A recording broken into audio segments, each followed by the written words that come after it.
اعوذ باللہ من الشیطان الرجیم بسم اللہ الرحمن الرحیم للہ ما فی السماوات وما فی الارض وَإِن تُبْدُوا مَا فِي أَنفُسِكُمْ أَوْ تُخْفُوهُ يُحَاسِبْكُم بِهِ اللَّهُ فَيَغْفِرُ لِمَن يَشَاءُ وَيُعَذِّبُ مَن يَشَاءُ وَاللَّهُ عَلَى كُلِّ شَيْءٍ قَدِيرٌ آمَنَ الرَّسُولُ بِمَا أُنزِلَ إِلَيْهِ مِن رَّبِّهِ وَالْمُؤْمِنُونَ كُلٌّ آمَنَ بِاللَّهِ وَمَلَائِكَتِهِ وَكُتُبِهِ وَرُسُلِهِ لَا نُفَرِّقُ بَيْنَ أَحَدٍ مِّن رُّسُلِهِ وَقَالُوا سَمِعْنَا وَأَطَعْنَا غُفْرَانَكَ رَبَّنَا وَإِلَيْكَ الْمَصِيرُ لا يكلف اللہ نفسا الا وسعها لها ما کسبت وعلیہا ما اکتسبت ربنا لا تؤاخذنا ان نسینا او اخطأنا ربنا ولا تحمل علینا اصرا كما حملته على الذین من قبلنا ربنا ولا تحملنا ما لا طاقة لنا به واعف عنا واغفر لنا وارحمنا انت مولانا فانصرنا علی القوم الکافرین صدق اللہ العظیم۔ سورۃ البقرہ کا آخری رکوع حضرت شیخ الہند رحمۃ اللہ علیہ فرماتے ہیں کہ اس سورۃ مبارکہ میں بہت سے قوانین اور ضابطے دین اسلام کے علمی اور عملی نظام کے قیام کے حوالے سے پوری صورت میں بیان ہو چکے ہیں۔ اب اس صورت کا اختتام فرد کی تعمیر شخصیت سے لے کر خاندانی اور گھریلو نظام، قومی اور ملکی نظام، بین الاقوامی اور ممالک کے درمیان تعلقات کے ضوابط و قواعد اور اس کے بنیادی اصول و قوانین اس صورت مبارکہ میں بیان کیے گئے ہیں۔ اسی لیے اس کو پورے قرآن حکیم میں سنام القرآن کہا گیا ہے۔ قرآن حکیم کی یہ کوہان سب سے اونچا اور بلند مقام اس صورت مبارکہ کا ہے۔ عمر فاروق رضی اللہ تعالیٰ عنہ نے اس کو 8 سال میں پڑھا اور سمجھا۔ امام انقلاب مولانا عبید اللہ سندھی فرماتے ہیں کہ یہ صورت خلافت کبریٰ کا بین الاقوامی نظام قائم کرنے کی صلاحیت اور استعداد پیدا کرتی ہے۔ جیسا کہ ہم نے پیچھے دیکھا کہ اس صورت مبارکہ میں مسخ شدہ مذہبیت جو یہودیت اور بنی اسرائیل کی شکل میں تھی، اس کے منفی رویوں، ان کے باطل افکار اور فاسد اعمال قرآن حکیم نے واضح کیے اور ان کی علمی اور عملی طور پر خرابیوں کی نشاندہی کی، اور بتلایا کہ اس دور میں یہودیت یا عیسائیت کی اساس پر کوئی بین الاقوامی نظام قائم نہیں ہو سکتا۔ اس وقت ضرورت ہے حضرت ابراہیم علیہ السلام کے بنیادی اساسی اصولوں پر واپس لوٹنے کی۔ اس لیے پہلے پارے کے آخر میں ابراہیم علیہ السلام کی امامت انسانیت واضح کی گئی۔ ابراہیم علیہ السلام انسانیت کے امام، اور امام کی تعریف کرتے ہوئے امام شاہ ولی اللہ دہلوی حجت اللہ میں لکھتے ہیں کہ امام وہ ہے جو انسانی زندگی کے بنیادی قواعد و ضوابط متعین کرتا ہے اور اس کے اساس پر عملی نظام بناتا ہے۔ اسے امام کہا جاتا ہے۔ نبوت کے 7 پہلو شاہ صاحب نے بیان کیے ہیں، ان میں ایک امام بھی ہے، اور امام وہ ہے جو جامعیت کے ساتھ انسانی معاشرے کے مسائل حل کرنے کے لیے ترقی یافتہ طریقہ کار اور ضابطہ متعین کرتا ہے۔ ابراہیم امام انسانیت ہے۔ ابراہیمی تحریک کے بنیادی اصول کیا ہیں؟ وہ اگلے 1.5 پارے میں قرآن حکیم نے بیان کیے ہیں۔ تلاوت کتاب حکیم، تعلیم کتاب، تزکیہ اور حکمت، 2 جگہ پر قرآن حکیم نے اس صورت مبارکہ میں ابراہیمی تحریک کے ان بنیادی اساسی اصولوں کا تعارف کرایا ہے۔ کما ارسلنا فیکم رسولا منکم یتلو علیکم آیاتنا ویزکیکم ویعلمکم الکتاب والحکمہ۔ جس اصول پر ابراہیم نے دعا مانگی تھی کہ ایک نبی اور ایک امت مسلمہ پیدا فرما میری ذریت میں، اس دعا کی قبولیت کا اظہار حضرت محمد مصطفیٰ صلی اللہ علیہ وسلم کی صورت میں ہوا، اور پھر حضور اقدس صلی اللہ علیہ وسلم نے انسانی تربیت کے لیے ان اصولوں کی نشاندہی کی جو ان کی ترقی کے لیے ناگزیر ہے۔ مولانا سندھی رحمۃ اللہ علیہ نے اس صورت کی جو ترتیب قائم کی ہے اس کے مطابق فاذکرونی اذکرکم سے وہ قانون اور ضابطہ بیان کیا گیا ہے جو کسی فرد کی تعمیر کے لیے لازمی اور ضروری ہے۔ ذکر الہی اور شکر خدابندی، فاذکرونی اذکرکم واشکروا لی ولا تکفرون۔ اور اسی طریقے سے 2 مزید ضابطے واضح کیے گئے تھے کہ استعینوا بالصبر والصلاۃ، ذکر اور شکر پر استقامت اور نماز کے ذریعے سے اس پورے تعلیمی اور تربیتی نظام کو اپنے اندر جذب کرنا۔ رزق حلال کا حکم دیا گیا، معیشت کے شعبے واضح کیے گئے، نیکی کی حقیقت بیان کرتے ہوئے 10-12 امور واضح کیے گئے، لیس البر ان تولوا وجوہکم، کہ نیکی اصل میں ہے کیا؟ قبلے کی طرف رخ کرنا یا نہ کرنا یہ معاملہ نہیں ہے، قبل المشرق والمغرب کا جھگڑا نہیں ہے۔ پھر قصاص کا قانون، روزے کے قوانین، جہاد اور قتال سے متعلق اصول اور ضابطے، حج سے متعلق امور، خاندانی نظام میں نکاح و طلاق سے متعلق مسائل،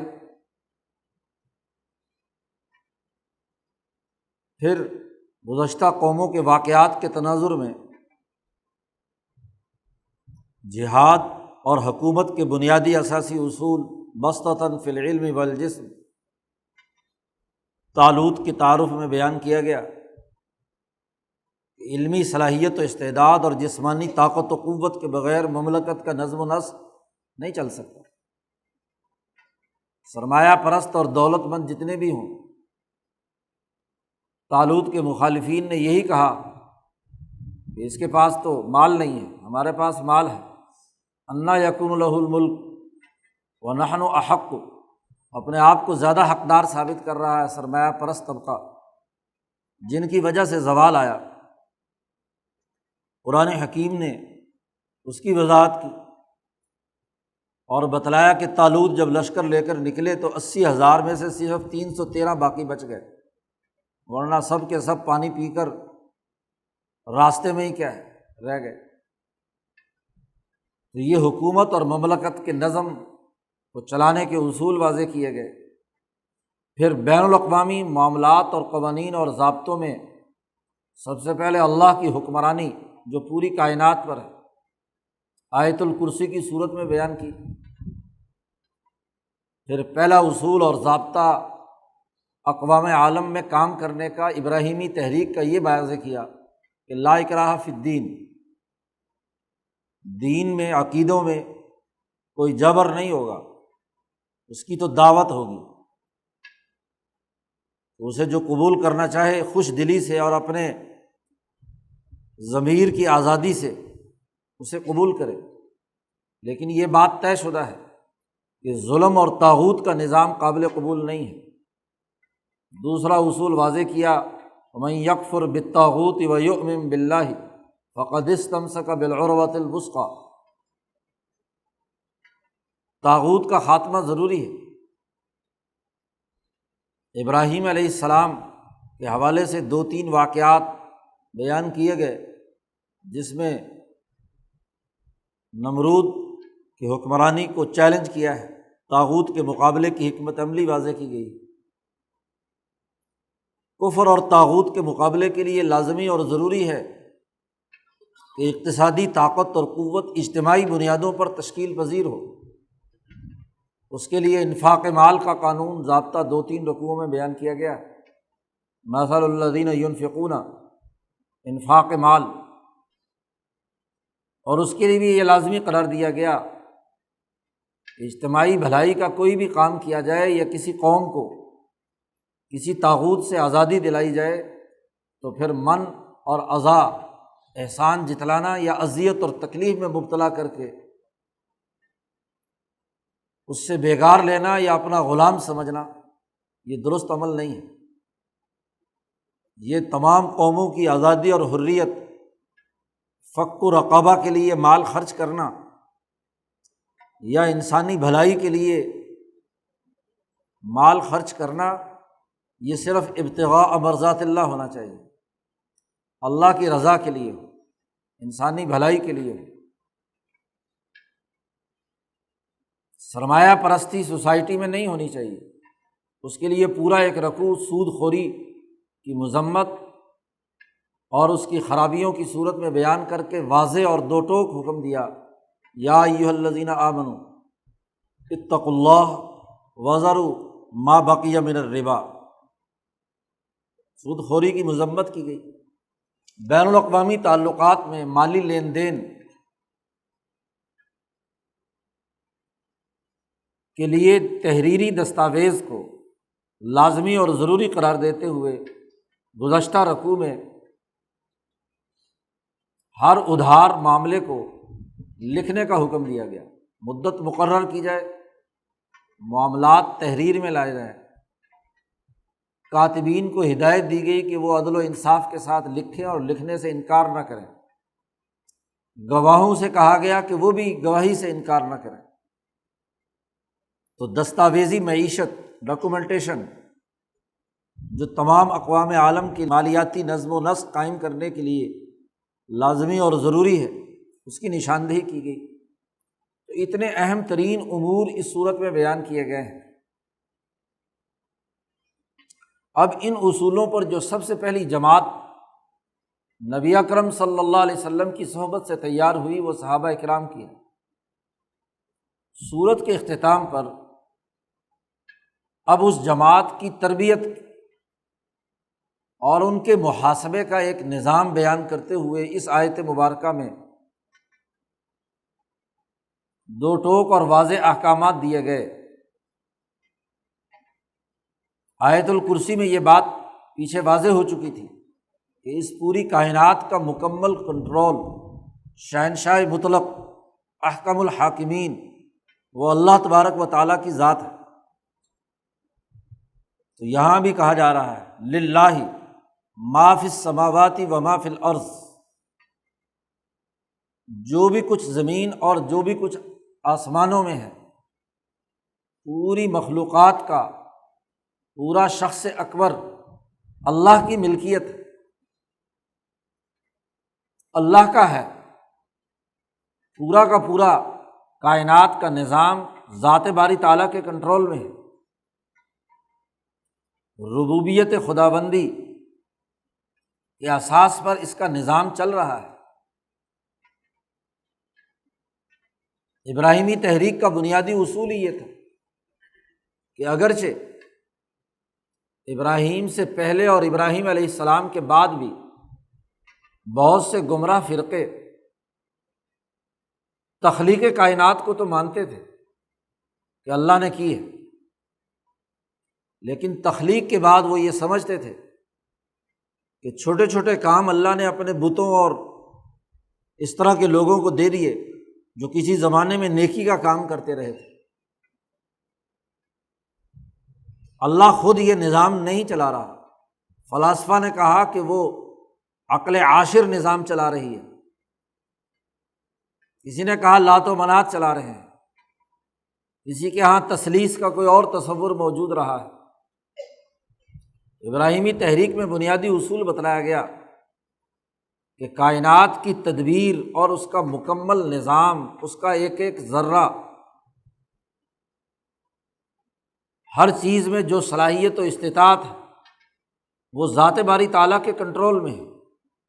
یہ نہیں کہ اللہ نے کسی آمریت کے نظام کے طور پر کوئی جاگیر کسی کے حوالے کر دی ہو اور اس کو کہا ہو کہ جو چاہے مرضی کرو، میرے لیے صرف میرا نظر و نیاز اور نذرانہ وصول کر کے مجھے دے دیا کرو۔ یہ تو انفرادی اور شخصی حکومتوں کے تصورات ہیں، طاغوت اور فرعون و نمرود کے تصورات ہیں، اس کے مطابق ریاستیں ہیں۔ بات یہ ہے کہ اللہ کا جو نمائندہ دنیا میں ہو، خواہ نبی ہو یا نبی کی تربیت یافتہ حواریین اور صحابہ کی جماعت ہو، وہ تمام اللہ کے نائب ہیں، خلفاء ہیں۔ ان تمام کو ذات باری تعالیٰ کے سسٹم، اس کی ملکیت، اس کی طاقت اور قدرت کے سامنے جھکنا ہے۔ کوئی من مانی اپنی طرف سے نہیں کر سکتا۔ اس لیے فرمایا للہ ما فی السماوات وما فی الارض، جو کچھ آسمانوں اور زمینوں میں ہے ہر چیز اسی کی ملکیت ہے۔ وَإِن تُبْدُوا مَا فِي أَنفُسِكُمْ أَوْ تُخْفُوهُ يُحَاسِبْكُم بِهِ اللَّهُ۔ صحابہ کی جماعت سے کہا جا رہا ہے، نبی اکرم صلی اللہ علیہ وسلم اور آپ کی وساطت سے پوری جماعت کو، کہ جو کچھ تمہارے دلوں میں ہے تم اسے ظاہر کرو یا اسے چھپاؤ، اللہ تعالیٰ تمہارا محاسبہ کرے گا، حساب کتاب ہوگا۔ منصب نبوت اللہ کے احکامات کے نفاذ کے لیے ہے، نہ کہ مستقل بذات حیثیت میں کردار ادا کرنے کے لیے۔ اور نبی کی جو تربیت یافتہ جماعت ہے، اس جماعت کی ذمہ داری بھی یہ ہے کہ ان کے دلوں میں پرورش پانے والے تمام تر تصورات و تخیلات کا بھی حساب و کتاب ہوگا۔ اللہ تعالیٰ تمہارا محاسبہ کرے گا۔ جو خلفاء اللہ ہیں دنیا میں، مولانا سندھی نے بڑی خوب بات کہی کہ جو اللہ کے خلفاء اور نائب بن کر اللہ کے دین کو دنیا میں غالب کرنا چاہتے ہیں، ان کے دلوں دماغوں میں جو افکار و خیالات بھی پنپ رہے ہیں، اس کا بھی محاسبہ ہونا ہے۔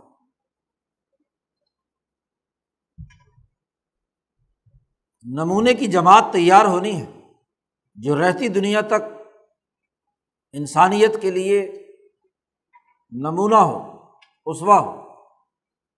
تو اس جماعت کا بنیادی کام یہ ہے کہ اس کے خیالات بھی کنٹرول ہونے چاہیے۔ صوفیہ کا طریقہ تربیت بھی دراصل اسی اساس پر ہوتا ہے کہ خیالات، خطرات شیطانی، انہیں کنٹرول کرنا اور خطرات حقانی پر اپنے دل و دماغ کو یکسو بنانا۔ خیالات و خطرات ہی ہیں جن کے مجموعے سے ارادے اور عزائم جنم لیتے ہیں، اور وہی ارادے اور عزائم ہیں جو اعمال پر انسان کو اکساتے ہیں۔ امام شاہ ولی اللہ نے بڑی تفصیل کے ساتھ حجت اللہ میں اعمال کی پیدائش اور تخلیق کا بنیادی پروسیس بیان کیا ہے۔ انسان کے دماغ میں پہلے ایک خیال آتا ہے، پھر خیالات کی یلغار ہوتی ہے، خیالات کے مجموعے سے ارادے وجود میں آتے ہیں، اور مفسرین نے اس کی بھی مزید تفصیلات قرآن حکیم کی مختلف آیات کے تناظر میں بیان کی ہیں۔ عربوں نے خیالات کے ہر مرحلے کے لیے الگ الگ نام تجویز کیے ہیں۔ وسوسہ، خیال، ہمس، اور پھر عزم، ارادہ، یہ تمام ایک تسلسل ہے۔ تو خیالات بنیادی کردار ادا کرتے ہیں ارادے کے وجود میں آنے اور اعمال کے صادر ہونے تک۔ تو جو نمونے کی جماعت تیار کی جا رہی ہے اس کے سامنے ایک مکمل ضابطہ واضح کر دیا گیا کہ ان تبدو ما فی انفسکم او تخفوہ، تمہارے دل میں جو چیز ابھی مخفی ہے یا تم نے ظاہر کر دی، یہ احکامات الہیہ ہیں، اس پر تمہارا ارادہ کیا ہے، کیا عزم ہے، اس کا تم سے محاسبہ کرے گا۔ فَيَغْفِرُ لِمَن يَشَاءُ وَيُعَذِّبُ مَن يَشَاءُ، پھر جسے چاہے بخشے اور جسے چاہے عذاب دے۔ حسنات الابرار سیئات المقربین، نیک لوگوں کی نیکیاں وہ مقرب لوگوں کے گناہ ہوتے ہیں۔ اس قانون کے تحت جو اعلیٰ نمونے کی جماعت تیار ہو رہی ہے اس کے لیے یہ لازمی اور ضروری ہے کہ وہ اللہ کے سامنے اپنے آپ کو سرنڈر کر دے۔ اب اللہ کی مرضی ہے احکم الحاکمین کہ ان کے ساتھ کیا معاملہ کرتا ہے، وہ اس کیفیت کا اظہار کرے کہ میں نے اپنا جو بھی کچھ اپنا وجود ہے، اپنے اعمال ہیں، اپنے افکار و خیالات ہیں، اے اللہ تیرے سپرد کر دیا۔ سپردم بتو مایہ خیشرا، اپنے آپ کو اس کے حوالے کر دینا۔ واللہ علی کل شیء قدیر، اور اللہ ہر چیز پر قادر ہے۔ اللہ کی طاقت اور قدرت، اس کی گرفت کائنات کے ہر ذرے پر، اسے بھی اس آیت میں واضح کر دیا گیا۔ احکامات پر عمل درآمد کے سلسلے میں یہودیوں اور عیسائیوں نے بہت سے ہیلے بہانے کیے تھے، جس کی تفصیل بھی اس صورت میں پیچھے بیان کی گئی۔ حق و باطل میں تلبیس، آیات کے کچھ سے کچھ مطلب کی بات ہوئی اسے قبول کر لیا۔ افتؤمنون ببعض الکتاب وتکفرون ببعض، کتاب اور قوانین کے ایک حصے پر جو میٹھا اور آسان سمجھا اس پہ عمل کیا، وتکفرون ببعض جس میں محنت اور مشقت، جدوجہد کا راستہ اختیار کرنے کا عمل تھا، اسے چھوڑ دیا۔ تو جب یہ آیت مبارکہ نازل ہوئی اور اس نے صحابہ پر ایک بہت بڑی ذمہ داری عائد کی، تو احادیث میں آتا ہے کہ صحابہ کو بہت فکر لاحق ہوئی، بہت بوجھ محسوس کیا کہ ہمارے دلوں کے خیالات کا بھی محاسبہ ہونا ہے، ظاہر کریں یا خفیہ ہو۔ تو وسوسہ تو آ جاتا ہے، خیال تو آ جاتا ہے، تو خیالات کا بھی محاسبہ کرنے کا حکم دیا گیا ہے۔ یہ تو بہت بڑی ذمہ داری ہے۔ پریشان ہو کر حضور صلی اللہ علیہ وسلم کی خدمت میں حاضر ہوئے کہ اللہ کی علم و قدرت اور اس کے محاسبے کا ہم کیسے جواب دے سکیں گے؟ بہت بڑی ذمہ داری ہم پر عائد کر دی گئی۔ نبی اکرم صلی اللہ علیہ وسلم نے فرمایا اپنے دلوں کو ٹٹولو اور اللہ کے سامنے سرنڈر ہو جاؤ، سمعنا و اطعنا کہو کہ جو اللہ نے حکم دیا ہم نے سن لیا اور ہم پوری اس کی اطاعت کریں گے۔ یہودیوں کی طرح مت کہو کہ سمعنا و عصینا۔ مولانا سندھی رحمۃ اللہ علیہ فرماتے ہیں کہ یہودیوں کو جب یہ احکامات دیے گئے تو انہوں نے کہا سمعنا و عصینا، سن تو لیا ہے لیکن ہم پورے طور پر اسے قبول نہیں کر پائیں گے، تو اللہ نے انہیں خلافت عامہ سے محروم کر دیا، ان میں بین الاقوامی نظام چلانے کی جو نعمت تھی وہ انہیں عطا نہیں کی گئی، بہت محدود دائرے میں رکھا۔ اور لیکن جب صحابہ کے سامنے یہ آیت آئی، اللہ کے یہ احکامات آئیں، تو صحابہ کی جو اولو العزم جماعت ہے، السابقون، مہاجرین و انصار، اولو العزم لوگ، انہوں نے کہا سمعنا و اطعنا، ہم اپنے خیالات کو بھی کنٹرول کریں، اپنے آپ کو محاسبے کے لیے پیش کرتے ہیں۔ تو جیسے حضور کی صحبت میں آئے، حضور کے سامنے اپنی کیفیت کا اظہار کیا، اور پھر جب زبان سے اور دل سے اپنے پورے فکر و عمل کی گہرائیوں سے یہ بات کہی کہ سمعنا و اطعنا، تو حضرت شیخ الہند فرماتے ہیں کہ پورے وجود میں ایک اطمینان اور سکون کی کیفیت صحابہ کے قلوب پر نازل ہوئی، جس کی وضاحت اگلی آیت میں بیان کی جا رہی ہے۔ دراصل صحابہ کی اس کیفیت کا اظہار ہے اگلی آیت میں کہ انہوں نے اس بات کو جو اللہ کی طرف سے اتنے سخت احکامات کی صورت میں آئی، اس کے سامنے اپنے آپ کو سرنڈر کر کے مکمل طور پر ایمان کامل کی شکل میں قبول کر لیا۔ اسی کو قرآن نے کہا ہے کہ کتب فی قلوبہم الایمان، کہ اللہ نے ان کے دلوں پر ایمان لکھ دیا۔ جب دلوں پر ایمان لکھا گیا تو اب خیال بھی غلط نہیں آئے گا، اس لیے صحابہ کو محفوظ قرار دیا گیا۔ جو اولو العزم السابقون ہیں ان کی حالت بہت اعلیٰ درجے کی ہے، کوئی صدیقیت کے مرتبے پر فائز ہے، کوئی فاروقیت کے مرتبے پر فائز ہے۔ تو اپنے اپنے صلاحیت اور استعداد کے مطابق صحابہ کا ایمان نمونے کا ایمان، اس لیے شروع صورت میں کہا گیا تھا کہ آمنو کما آمن الناس، ایسے ایمان لاؤ جیسے یہ صحابہ کی جماعت ایمان لائی۔ شروع صورت میں کہا گیا تھا کہ یہ کتاب متقین کے لیے ہدایت ہے، ہدی للمتقین، اور متقین کے وہاں اوصاف بیان کیے گئے تھے۔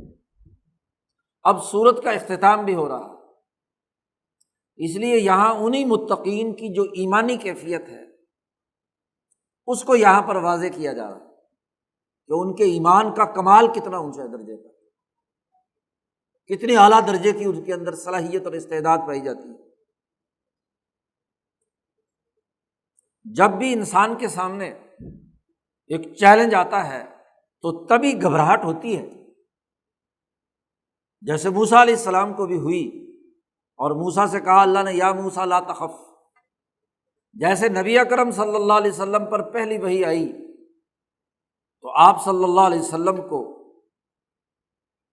خوف لاحق ہوا، اور حضرت خدیجہ سے جا کر کہا کہ خشیت علی نفسی، مجھے اپنی جان کا ڈر ہے، خوف، اتنا بوجھ مجھ پر آ گیا۔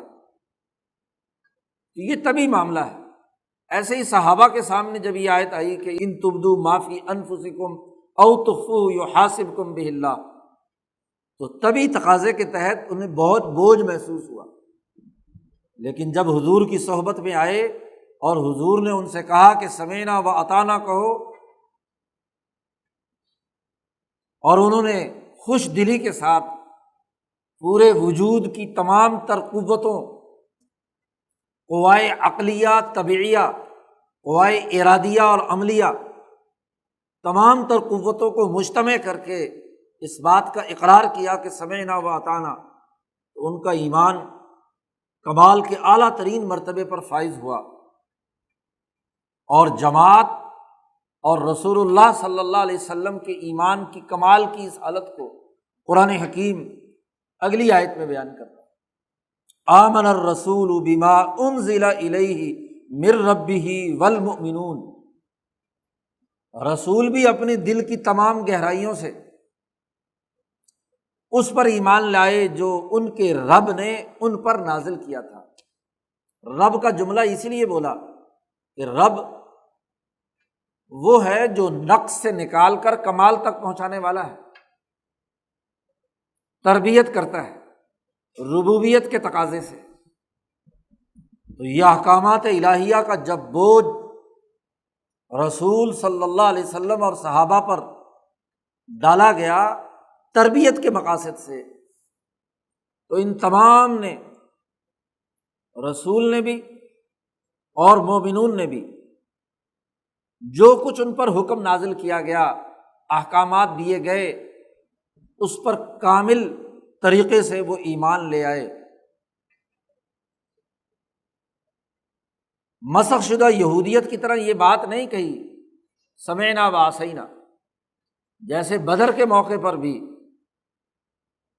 صحابہ نے کہا کہ ہم یہ نہیں کہیں گے کہ انت وربک فقاتلا انا ہاہنا قاعدون، تم اور تمہارا رب جاؤ اور جا کر لڑو اور ہم تو یہاں بیٹھے ہیں۔ آپ کا جہاں پسینہ بہے گا وہاں ہمارا خون بہے گا۔ جیسے اس جملے نے پورے وجود کی کیفیت بدل دی، ایسے ہی اس موقع پر صحابہ نے اپنے آپ کو سرنڈر کر دیا، سمعنا و اطعنا کہا تو ایمان کے اعلیٰ کمال تک پہنچ گئے۔ اور پھر اس ایمان کی مزید حقیقت بیان کرتے ہوئے قرآن کہتا ہے کل آمن باللہ و ملائکتہ و کتبہ و رسلہ، یہ للہ ما فی السماوات و ما فی الارض کی تشریح ہے۔ اللہ ذات بحق، اور پھر اس کے بعد پوری کائنات، اس کائنات کا نظام چلانے والے جو اللہ کے مقرر کردہ فرشتے، ملک کی جمع ہے ملائکہ، اور ملک کی تعریف امام شاہ ولی اللہ نے کی ہے ہمعات میں کہ ملک وہ نورانی فرشتہ ہے جو اللہ کے احکامات کی بغیر کسی خلاف ورزی کے مکمل پاسداری کرتا ہے۔ نظم و نسق اور ڈسپلن چلانے میں اگر انتظامیہ اپنی خواہشات کی اسیر بن جائے تو وہ نظم و نسق کبھی بھی درست نہیں چلتا۔ انتظامیہ کو اپنے ذاتی خواہشات اور قوتوں سے بالا تر ہو کر بالائی نظم کی ہدایات کے مطابق کام کرنا ہوتا ہے، اور اگر وہاں اپنی پسند ناپسند داخل ہو جائے تو نظم و نسق میں خرابی پیدا ہوتی ہے۔ فرشتہ وہ اللہ کی طرف سے مقرر کردہ نورانی وجود ہے جو اللہ کے احکامات کو بغیر کسی نافرمانی کے پوری سوسائٹی پر، کائنات پر لاگو کرتا ہے۔ لا یعصون اللہ ما امرہم ویفعلون ما یؤمرون۔ تو اس پوری کائنات کا تکوینی یا تشریعی نظام چلانے والے عرشی یا فرشی فرشتے، ملائے اعلیٰ یا ملائے سافل، اس کے مکمل سسٹم پر ایمان لائے کل، تمام لوگ، رسول بھی اور مومنین کی جماعت بھی۔ اللہ کے اس کائنات میں نظام جو قائم شدہ ہے، جو اللہ کی ملکیت اور اللہ کی ربوبیت اور قدرت کے تقاضے سے ہے، تو اس کے علم و قدرت کو چلانے کے لیے اللہ نے جو فرشتوں کا نظام بنایا اس پر بھی ایمان لائے۔ پھر ہر دور میں انسانی معاشرے کی تشکیل کے لیے جو ملائے اعلیٰ میں کتابیں متعین ہوئیں، کائنات کی تمام تر قوتوں کے اجماع میں اللہ نے جو حکم لکھوایا کتاب کی صورت میں، خواہ وہ تورات ہو، زبور ہو، انجیل ہو، یا آج اس دور میں قرآن حکیم ہو، تو تمام کتبی اپنے اپنے دور میں ہر کتاب حق رہی ہے، تو ان کتابوں پر بھی ایمان لائے۔ اصل تورات، اصل انجیل، اصل زبور کی حقانیت پر یہ ایمان رکھتے ہیں۔ کل آمن باللہ وملائکتہ وکتبہ، ان کتابوں پر عمل درآمد، اس آئین، دستور، قانون جو ہر زمانے میں اللہ نے جبریل کے ذریعے سے دنیا میں انبیاء اور رسول پر بھیجا، تو ان تمام رسولوں پر بھی ایمان لائے۔ جتنے بھی رسول آئے ہیں ان کا تسلسل، ہر رسول اپنے دور کے اندر حق اور اس کی تعلیم کے غلبے کے لیے کردار ادا کرتا رہا۔ اس لیے یہ جو آخری جماعت وجود میں آ رہی ہے صحابہ کی، اور یہ جو آخری نبی ہیں، کل الرسول بھی اور المؤمنون بھی، تمام کے تمام ان رسولوں پر بھی ایمان لائے۔ تو گویا کہ کائنات میں اللہ کے سسٹم کی جو ہیرارکی ہے اس کا تعین کر کے کہا کہ اس کے اوپر یہ تمام ایمان لانے والے ہیں۔ کائنات میں جو تدبیر کا، مدبر السماوات والارض یا یدبر الامر من السماء الی الارض، اللہ نے کہا، شاہ ولی اللہ صاحب نے کمالات اربع بیان کیے۔ ابداع، خلق کے بعد تیسری بنیادی چیز تدبیر ہے، اور اس تدبیر میں جو تجلیات کا نظام کار فرما ہے کتابوں، رسولوں اور فرشتوں کی صورت میں، تو ان تمام پر ایمان لائے، اس پورے سسٹم کو تسلیم کیا۔ اس کی مزید وضاحت کرتے ہوئے کہا، لا نفرق بین احد من رسلہ، ہم رسولوں میں سے کسی ایک میں دوسرے پر کسی قسم کی کوئی تفریق نہیں کرتے۔ ان کے ذاتی مراتب اور فضلنا بعضهم علی بعض تو ہے، لیکن رسولوں کی اجتماعیت کو ہم تسلیم کرتے ہیں، اس میں کوئی تفریق نہیں کرتے۔ شرک اور کفر، مولانا سندھی نے خوب نکتہ نکالا، شرک اور کفر تب پیدا ہوتا ہے کہ جب کسی ایک شخصیت کا ایسا اسیر ہو جائے کہ باقیوں کا انکار کر دے، اس کی محبت میں اتنا اونچا چلا جائے کہ اللہ کے شریک بنا دے۔ لیکن جب انسانوں کی ایک بہت بڑی جماعت کی اجتماعیت کو اجتماعی طور پر تسلیم کرتا ہے تو پھر غلو فی الدین پیدا نہیں ہوتا، شرک تک نوبت نہیں پہنچتی۔ ابراہیم علیہ السلام سے لے کر محمد مصطفیٰ صلی اللہ علیہ وسلم تک ابراہیمی تحریک کے تمام انبیاء کو ماننا دراصل پورے اجتماعیت کو تسلیم کرنا ہے، اس میں کسی بھی قسم کی تفریق نہیں کی جا سکتی۔ اس لیے تو نبی اکرم صلی اللہ علیہ وسلم نے ایک مسلمان اور یہودی کے درمیان ہونے والے جھگڑے، جس میں یہودی کہتا تھا کہ موسیٰ افضل ہیں اور مسلمان نے کہا کہ نہیں، محمد صلی اللہ علیہ وسلم افضل ہے، جھگڑا ہو گیا، لڑائی ہو گئی، تو حضور نے وہاں فرمایا کہ لا تطرونی علی موسیٰ، موسیٰ کے مقابلے میں مت پیش کرو۔ تو بات یہ ہے کہ ایسی عقیدت جو شخصیت کو انسانی دائرے سے اوپر اٹھا کر اللہ کے کسی نظام میں شریک ہونے کا باعث بن جائے تو غلط ہے۔ اس لیے حضور صلی اللہ علیہ وسلم نے اپنے وصال کے موقع پر فرمایا، لعن اللہ الیہود والنصارى اتخذوا قبور انبیائہم مساجدا۔ حضرت عائشہ فرماتی ہیں کہ حضور نے فرمایا کہ میری قبر کو سجدہ گاہ مت بنانا۔ اللہ نے یہودیوں اور نصرانیوں پر اس لیے لعنت بھیجی کہ انہوں نے اپنے انبیاء کی قبروں کو سجدہ گاہ بنا لیا۔ تو انبیاء علیہم السلام کی جو جماعت ہے اس کی اجتماعیت کو پیش نظر رکھنا ہے، اس میں کسی کے درمیان تفریق، خرابی جماعتوں میں تبھی پیدا ہوتی ہے کہ جب وہ جماعت کے افراد میں سے کسی ایک فرد کی زیادہ انفرادیت کو نمایاں کریں اور اجتماع کی اجتماعی طاقت کو نظر انداز کر دیں، تو یہی غلو پیدا ہوتا ہے اور اسی سے تضادات پیدا ہوتے ہیں، تفریق پیدا ہوتی ہے۔ تو صحابہ نے جب اللہ کی طرف سے یہ احکام آئے، ابراہیم علیہ السلام سے لے کر حضرت محمد مصطفیٰ صلی اللہ علیہ وسلم تک، مسلمانوں سے کہا گیا کہ فاتبعوا ملت ابراہیم حنیفا، محمد مصطفیٰ صلی اللہ علیہ وسلم سے کہا گیا کہ فاتبع ملت ابراہیم حنیفا۔ تو گویا کہ تفریق انبیاء کے درمیان نہیں ہونی چاہیے۔ جیسے یہودیوں نے موسیٰ علیہ السلام کو ترجیح دے کر اللہ کے مرتبے پہ پہنچانے کی کوشش کی، عزیر کو، عیسیٰ علیہ السلام کو، تو ہم ایسا نہیں کریں گے۔ لا نفرق بین احد من رسلہ وقالوا، اور پھر اللہ نے ان کے ایمان کے اس اظہار کے لیے وہ جملے جو انہوں نے اپنے دل و دماغ اور زبان سے کہے تھے، اس کو قرآن حکیم میں محفوظ کر کے ان کے ان جملوں کو یہاں واضح کر دیا۔ وقالوا، اور وہ کہہ اٹھے۔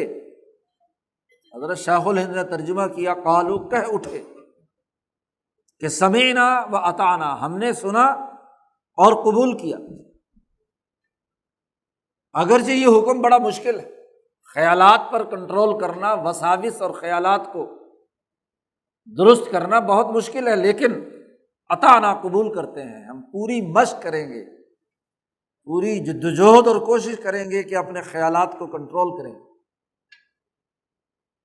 صوفیاء کرام جتنے مراقبے اور ذکر اذکار سکھاتے ہیں تو دراصل اپنے خیال کو کنٹرول کرنے کے لیے سکھاتے ہیں۔ مراقبہ اسی لیے کیا جاتا ہے کہ خیالات کنٹرول ہو۔ اسی کو مولانا سندھی نے نقل کرتے ہوئے کہا ہے کہ صوفیہ کا یہ قول اسی تناظر میں ہے کہ تل کا خیالات تربا بہا اطفال الطریقہ، یہی خیالات ہوتے ہیں اعلیٰ اور اونچے درجے کے عزائم، نظریات و افکار، جو دراصل سلسلہ طریقت کے بچوں کی تربیت کا باعث بنتے ہیں۔ جو طریقت کا بچہ ہے وہ اپنے خیالات کو کنٹرول کرنا سیکھے گا تو ترقیات کے منازل طے کرے گا۔ جسے اپنے خیالات پر کنٹرول نہیں، وہ تربیت کے مراحل آگے کیسے طے کرے گا؟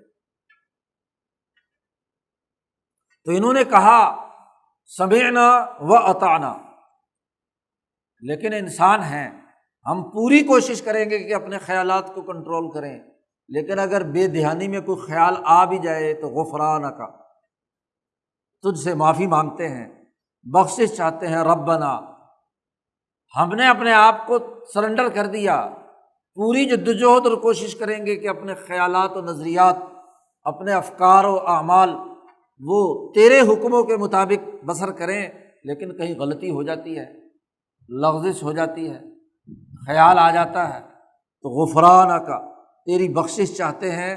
ربنا، اے ہمارے پروردگار، وإلیک المصیر، اور تیری ہی طرف لوٹ کر جانا ہے، تو اس لیے تو ہم پر رحم فرما۔ صحابہ کا یہ جملہ، صحابہ کا یہ ایمان، رسول اللہ صلی اللہ علیہ وسلم کا یہ ایمان کہ جو ان کی قلبی کیفیت تھی، ان کی حالت تھی، اس کو قرآن حکیم نے اس آیت میں بیان کیا۔ مولانا سندھی کہتے ہیں کہ یہاں تک یہ حکم خلافت خاصہ یعنی خلافت راشدہ ان خلفاء کے لیے تھا، کیونکہ یہ نمونے کی جماعت خلافت علی منہاج النبوہ خلافت راشدہ کے زمانے میں تھی۔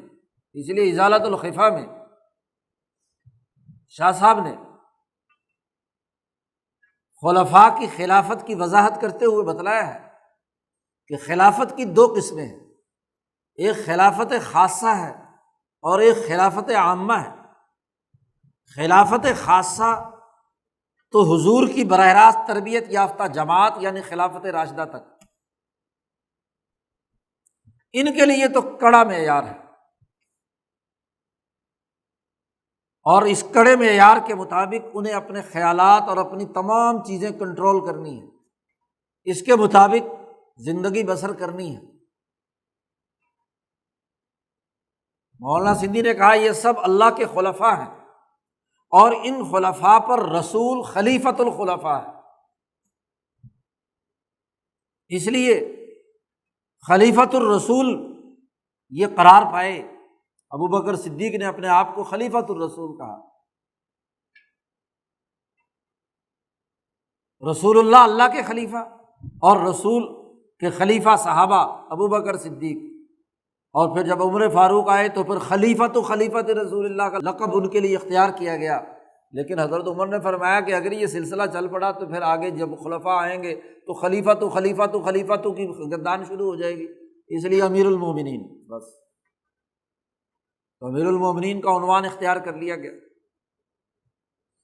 تو اس جماعت خلافت خاصہ جس نے خلافت علی منہاج النبوہ قائم کی، اور آئندہ قیامت تک ایسی جماعت دوبارہ پیدا نہیں ہوگی صحابہ کی طرح، وہ صرف نمونہ اور اسوہ ہے۔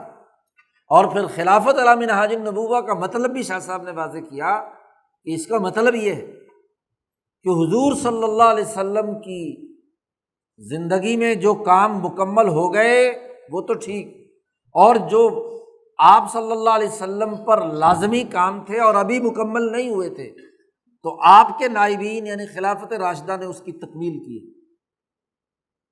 اب حضور سے کہا گیا تھا لیظہرہ علی الدین کلہ، کہ آپ کو بھیجا ہے پورے دین کو دنیا میں غالب کرنے کے لیے۔ جبکہ حضور دنیا سے تشریف لے گئے تو ابھی دین حجاز میں غالب ہوا تھا، قیصر و کسریٰ کی حکمرانی موجود تھی۔ عمر فاروق کے زمانے میں ان کا خاتمہ ہوا تو عمر فاروق حضور کے نائب اور خلیفہ بن کر حضور کے چھوڑے ہوئے کام کی تکمیل کی۔ تو چاروں خلفائے راشدین نے حضور صلی اللہ علیہ وسلم کے کاموں کو پایا تکمیل تک پہنچایا۔ یہ خلافت علی منہاج النبوہ ہے۔ اور جب بین الاقوامی نظام کامل اور مکمل خلافت راشدہ کے زمانے میں ہو گیا تو اب اس خلافت خاصہ یا خلافت علی منہاج النبوہ کی اس درجے میں ضرورت نہیں رہی۔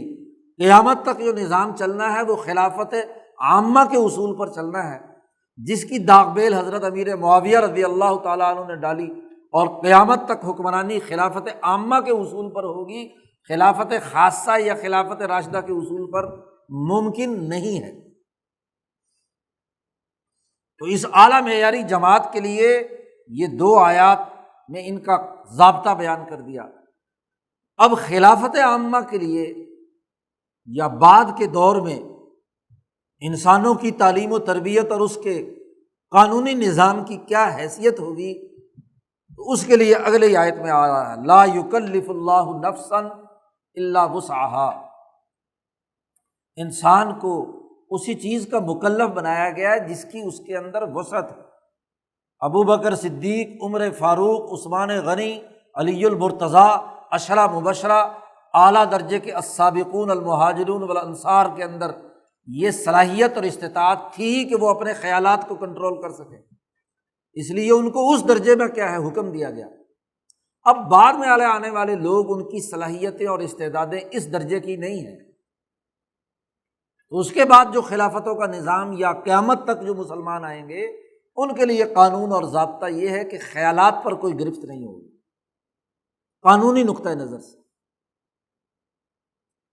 وہ جب ارادہ اور عزائم بنائیں گے اور عمل کریں گے تو عمل پر جزا و سزا ہوگی، اس لیے اگلا کہا لہا ما کسبت وعلیہا مکتسبت، جب کسب مکمل ہوگا یعنی خیال اور وسوسے پر گرفت نہیں، ارادہ اور ارادے پر جب عمل کا ترتب ہوگا وہ سائیکل مکمل ہوگا جو خیال کے پیدا ہونے سے لے کر عمل کے مکمل ہونے تک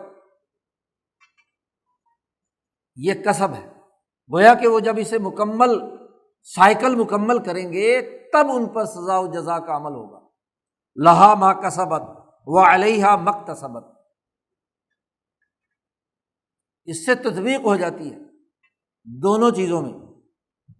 یہاں جو لوگوں نے کہا ہے کہ جی پہلے یہ حکم آیا بعد میں یہ تغیر ہو گیا، پہلے تو کہا ما فی انفسکم، جو کچھ تمہارے اندر ہے ظاہر کرو یا خفیہ رکھو اس پر گرفت ہوگی، نسخ کی جو بات کہی ہے وہ بھی درست نہیں ہوتی، کیونکہ پہلا حکم ایک ایسی جماعت کو تھا جو اعلیٰ اور نمونے کی تھی، اور دوسرا حکم عام انسانیت کو ہے، باقی مسلمانوں کو ہے کہ لہا ما کسبت وعلیہا مکتسبت۔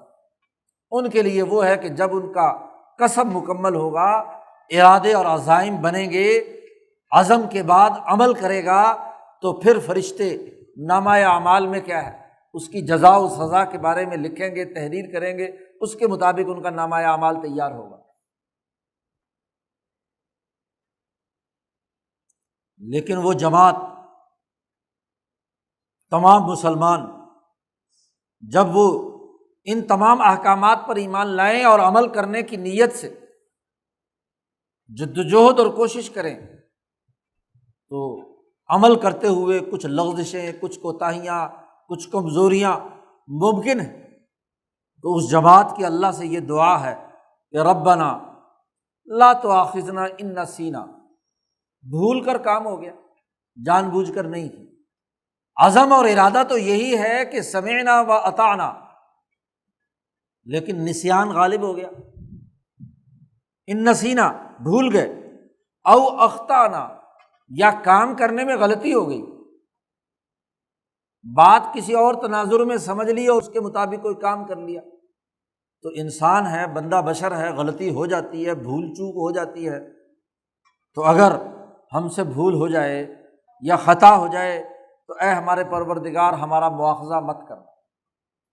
یہ دعا ربنا ولا تحمل علینا اصرا کما حملتہ علی الذین من قبلنا، اے ہمارے پروردگار ہم پر بوجھ نہ ڈالنا، بھاری بوجھ مت ڈالنا جیسا کہ تو نے ہم سے پہلے لوگوں پر بوجھ ڈالا تھا۔ پہلے لوگ جو گزرے ہیں یہودی اور عیسائی، ان پر بوجھ ڈالا تھا۔ کیا بوجھ ہے یہ؟ مولانا سندھی نے اس کی بڑی اچھی تشریح کی ہے کہ جب کوئی قوم غلام ہو جاتی ہے تو غلامی کے لعنت سب سے بڑا بوجھ ہوتا ہے۔ قرآن حکیم نے سورۃ بنی اسرائیل میں کہا ہے بنی اسرائیل کے بارے میں کہ لَتُفْسِدُنَّ فِي الْأَرْضِ مَرَّتَيْنِ وَلَتَعْلُنَّ عُلُوًّا كَبِيرًا، تم 2 مرتبہ زمین میں فساد مچاؤ گے، سرکشی کرو گے۔ اور دونوں جگہ پر اللہ پاک نے فرمایا کہ جب بھی تم یہ کرو گے تو ہم تمہیں سزا دیں گے۔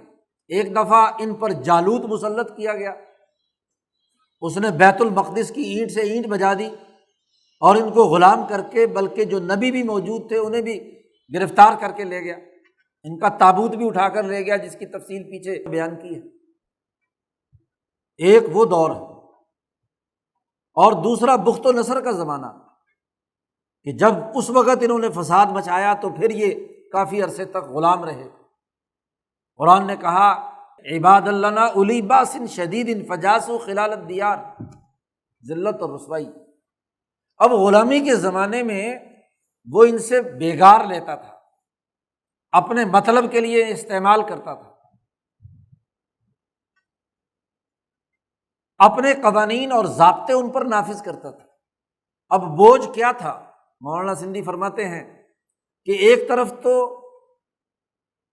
ابراہیمی تحریک سے وابستگی اور اپنے نبی پر ایمان کے نتیجے میں اپنی دین کی ہدایات پر عمل کرنا ان پر لازمی تھا، یہودیوں پر، اور دوسری طرف جو غالب حکومت ہے اس کے قوانین اور اس کی ہدایت کے مطابق اس کے لیے بھی خدمات سر انجام دینا۔ مولانا نے مثال دی، اب زکوٰۃ کا فریضہ اس لیے ہے کہ دین کا حکم ہے، اور حکومت نے مزید ٹیکس بھی لگا دیا، تو ظالمانہ حکومتیں خاص طور پر جب قومیں غلام بن جائیں تو وہ اپنے ٹیکسیشن سسٹم کے تحت اپنی غلام قوموں پر قرضے، ظلم، زیادتی، مالیاتی جرمانے ان پر عائد کرتی ہے۔ تو یہ اثر ہے ڈبل، 2.5% زکوٰۃ بھی دو اور گورنمنٹ کا ٹیکس بھی دو، تو اثراً ہو گیا۔ اور اگر اپنی ہی حکومت ہو، اپنے دین کی حکومت ہو، تو دین کی تعلیمات کے مطابق جو ضابطہ اور قاعدہ زکوٰۃ دینے کا مثلاً بن گیا تو اس سے زائد ظلم کا ٹیکس ان پر نہیں لگتا، تو ڈبل۔ ایسے ہی مذہبی اعمال بھی کرو اور اس کے ساتھ ساتھ اس کی چاکری اور غلامی بھی کرو، اثراً۔ یہ ہے بوجھ۔ الذین من قبلنا پر جالوت کے زمانے میں بھی ہوا۔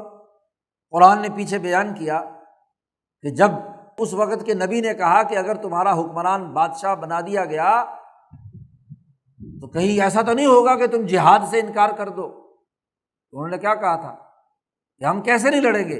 اخرجنا من دیارنا و ابنائنا، اپنے گھروں سے ہمیں نکال دیا گیا، ہاں جی، ہماری اولادیں پکڑ لی گئیں، گرفتاری کی حالت میں ہیں، تو پھر کیوں نہیں لڑیں گے؟ تو غلام قوم کو ڈبل کام کرنا پڑتا ہے کہ وہ اپنے مذہب کی تعلیمات پر بھی عمل کرے، وہ اللہ کا حکم ہے، اللہ کی حکمرانی ماننے کے لیے لازمی اور ضروری ہے کہ ان احکامات پر عمل کرے، اور اسی کے ساتھ ساتھ جب کسی کی غلام بن گئی تو غلامی کی حالت میں اس کے بنائے ہوئے سسٹم کو بھی کیا ہے قبول کرنا پڑے گا، کیونکہ غلام کو آقا کی خدمت کرنی ورنہ پٹائی کرے گا، مارے گا، پیٹے گا۔ تو مولانا سندھی نے کہا کہ آج ہماری حالت بھی ایسی ہی ہے، جب سے بر عظیم پاک و ہند یا مسلم دنیا غلام بنی ہے، یہودیوں کی طرح کی حالت ہم پر مسلط، اس رن بوجھ، ہمیں مذہبی اعمال کرنے ہیں اللہ کے لیے، اللہ کی حکمرانی کو مانتے ہیں ہم، زکوٰۃ بھی ادا کرنی ہے، عشر بھی دینا ہے، باقی کام بھی کرنے ہیں، اور اسی کے ساتھ اس ظالم حکومت کا ٹیکس بھی دینا ہے، یہ ہے اسرن۔ تو صحابہ کی اس جماعت نے اللہ سے یہ دعا مانگی کہ لا تحمل علینا اسرن، ہم پر بوجھ مت ڈالنا جیسے حملتہ علی الذین من قبلنا۔ اسی لیے آیت کے آخر میں کہا گیا فانصرنا علی القوم الکافرین، یہ سیاق و سباق اسی اسر اور بوجھ کی نشاندہی کرتا ہے، بھاری بوجھ۔ اب عربی بھی پڑھنی ہے اس لیے کہ قرآن سمجھ میں آ جائے، اور اپنی مادری زبان بھی سیکھنی ہے، اور پھر ساتھ انگریزی بھی سیکھنی ہے، اور آج کے غلاموں کو چینی بھی سیکھنی ہے۔ تو ایک بچہ اگر 5 زبانیں سیکھے گا تو وہ زبانیں ہی سیکھتا رہے گا یا انسانی سوسائٹی کے لیے کوئی کام بھی سر انجام دے گا؟ کام کے لیے تو چیزوں کا سمجھنا، کانسیپٹ کا کلیئر ہونا کافی ہے، اور وہ جتنا اپنی مادری زبان میں، اور اگر دینی احکامات پر عمل کر رہا ہے تو قرآنی زبان میں سمجھ سکتا ہے، کسی اور زبان میں تو نہیں۔ اور اگر اس کو مجبور کیا جائے کہ جناب یہ تو تمہاری مذہبی زبان ہے، یہ تمہاری قومی زبان ہے، اور یہ تمہاری ایک علاقائی زبان ہے، ہاں جی، اور پھر یہ فلانی بین الاقوامی زبان ہے، اور یہ فلانی بین الاقوامی زبان ہے، تو 5 10 زبانیں بوجھ بستہ بڑھتا چلا جائے، اور زیادہ سے زیادہ بوجھ لاد دیا جائے بچے کی کمر پر، تو اس سے بڑی خرابی اور کیا ہوگی؟ غلامی سب سے بڑی لعنت ہے۔ آزادی اور حریت کے ساتھ اپنے دین کا اپنا نظام قائم کرنے میں جو عافیت ہے، جو فلاح ہے، جو ترقی ہے، وہ کسی اور میں نہیں۔ صحابہ کی جماعت نے یہ دعا مانگی ربنا ولا تحمل علینا اصرا کما حملتہ علی الذین من قبلنا۔ اب یہاں پہلے لا تحمل علینا اصرا، اور دوسرے میں کہا ربنا ولا تحملنا ما لا طاقت لنا بہ، جو دینی احکامات بھی ہیں وہ بھی ہماری طاقت سے زیادہ ہم پر بوجھ نہ ڈالا جائے، جتنی ہماری طاقت اس طاقت کے مطابق۔ تو دونوں جگہ پر 2 الگ الگ چیزیں بیان کی گئیں، دین کے داخلی نظام میں بھی حکومت مسلمانوں کی ہو اور وہ بوجھ نہ ڈالے، اور اگر غلامی کی حالت آ جائے، ذلت اور رسوائی کی، تو وہ بوجھ بھی ہم پر نہ ڈالنا جیسا کہ پچھلی قوموں پر ڈالا گیا۔ واعف عنا، ہمیں معاف کر دینا، غلطی کوتاہی ہو، کام کرنے میں کوئی سستی کاہلی ہو جائے، نسیان یا خطا ہو جائے، تو واعف عنا، درگزر کرنا ہم سے، واغفر لنا، ہمیں بخش دینا، وارحمنا، ہم پر رحم کھانا۔ احکم الحاکمین، شہنشاہ مطلق کے دربار میں درخواست پیش کی جا رہی ہے دل کی گہرائیوں سے، انت مولانا، تو ہی ہمارا مولا ہے، تو ہی ہمارا رب اور ہمارا مالک ہے، تیرے علاوہ اور کوئی نہیں۔ فانصرنا علی القوم الکافرین، ہمیں غلبہ عطا فرما، ہماری نصرت اور مدد فرما کافر قوم پر۔ شروع صورت میں جہاں متقین کا تذکرہ آیا تھا، اس کے فوراً بعد کافروں کا تذکرہ آیا تھا، جن کے دل و دماغ پر غشاوہ اور غلاف ہے، جن کو بات سمجھنے کی صلاحیت اور استعداد نہیں، وہ حق کے منکر ہیں اور اپنا طاغوتی نظام قائم کیے ہوئے ہیں، ابو جہل، عتبہ، شیبہ، مکے کے سردار قیصر و کسریٰ، دو جماعتوں کے درمیان ٹکراؤ ہے، حزب اللہ کے درمیان اور حزب الشیطان کے درمیان، طاغوت کے درمیان اور المؤمنون کے درمیان۔ تو اے اللہ ہمیں غلبہ عطا فرما۔ غلبے کی نظریے کی دعوت دعا کے ذریعے سے، دعا مخ العبادہ ہے، عبادت کا مغز ہے، اور دعا کے ذریعے سے اپنے خیالات، اپنے عزائم، اپنے ارادے، اپنا دل کھول کر اللہ کے سامنے رکھ دیا کہ فانصرنا علی القوم الکافرین، کافر قوم پر ہمیں غلبہ عطا فرما۔ مولانا سندھی فرماتے ہیں کہ کسی بھی سورت کا اول آخر پڑھو تو سورت کا موضوع سامنے آ جاتا ہے۔ متقین سے سورت کا آغاز ہوا ہے، ھدی للمتقین، کتاب کی اہمیت سے سورت کا آغاز ہوا ہے، اور اختتام کافرین کے پر غلبہ حاصل کرنے سے ہوا ہے۔ اس کا مطلب یہ ہے کہ یہ سورت کفر، ظلم، طاغوت پر غلبہ حاصل کرنے کے لیے نازل کی گئی ہے۔ غلبے کا طریقہ، اس کے قوانین، اس کے ضابطے کیا ہیں، وہ اس پوری صورت میں بیان کر دیے گئے ہیں کہ اگر ان باتوں پر عمل کرو گے، ذکر، شکر، صبر، نماز، رزق حلال اور باقی تمام احکامات کا نظام بنانے کے لیے جدوجہد اور کوشش کرو گے تو کفر اور ظلم کا طاغوتی نظام ختم ہو جائے، آزادی اور حریت نصیب ہوگی، غلامی کا بوجھ ختم ہو جائے گا۔ جیسے بلال، یاسر، صہیب ابو جہل کے غلام تھے، اور ان کمزوروں پر وہ ظلم اور زیادتی کرتے تھے، اور اس سورۃ بقرہ کے پڑھنے کے نتیجے میں صحابہ کی یہ جماعت ان پر غلبہ حاصل کرتی ہے۔ غزوہ بدر سے لے کر فتح مکہ تک اس پوری طاقت کو تباہ و برباد کر کے رکھ دیا گیا، کفر کی اس طاقت کو ختم کر دیا گیا، اور پھر صحابہ نے حضور کے بعد قیصر و کسریٰ کو نیست و نابود کر کے حضور نے اعلان کر دیا، ہلاک کسریٰ فلا کسریٰ بعدہ وہلاک قیصر فلا قیصر بعدہ۔ تو قیصریت اور کسرویت کا پورا نظام قومی اور بین الاقوامی انقلاب برپا کر دیا۔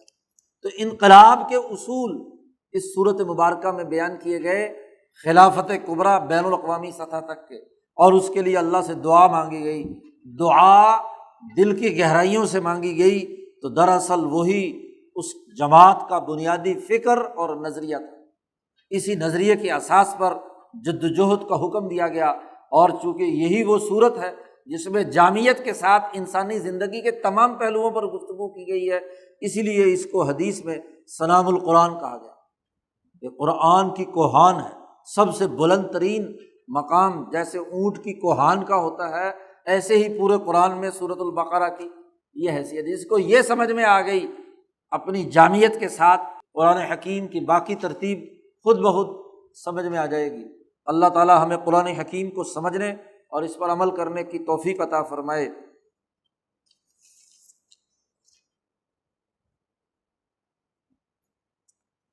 اللہم صلی علی محمد۔